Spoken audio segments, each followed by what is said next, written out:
एक आदमी 20 साल तक भगवान से प्रार्थना करता रहा, लेकिन उसकी एक भी इच्छा पूरी नहीं हुई।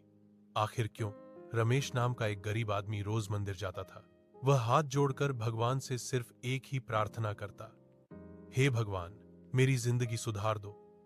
साल गुजरते गए, लेकिन उसकी गरीबी कम होने की जगह और बढ़ती गई। एक दिन दुख और गुस्से में उसने कहा, भगवान, अगर आप सच में हैं तो मेरी मदद क्यों नहीं करते? उस रात रमेश को सपना आया।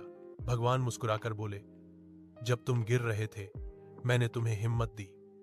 जब तुम अकेले थे मैंने सही लोगों को तुम्हारे पास भेजा, लेकिन तुम मेहनत करने के बजाय चमत्कार का इंतजार करते रहे। सुबह रमेश की आंख खुली और उसे समझ आ गया, भगवान रास्ता दिखाते हैं, लेकिन उस रास्ते पर चलना इंसान को खुद पड़ता है। सीख: भगवान मदद जरूर करते हैं, लेकिन मेहनत इंसान को खुद करनी पड़ती है।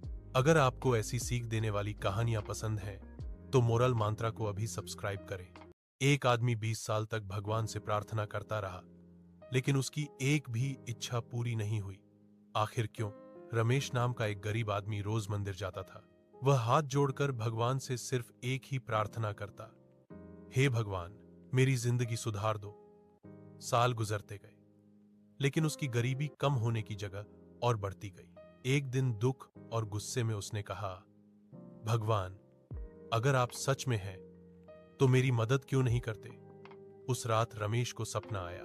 भगवान मुस्कुराकर बोले, जब तुम गिर रहे थे मैंने तुम्हें हिम्मत दी।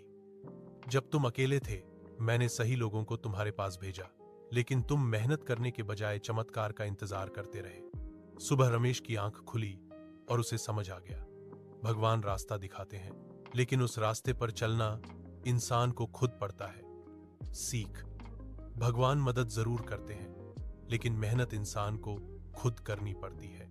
अगर आपको ऐसी सीख देने वाली कहानियां पसंद हैं, तो मोरल मंत्रा को अभी सब्सक्राइब करें।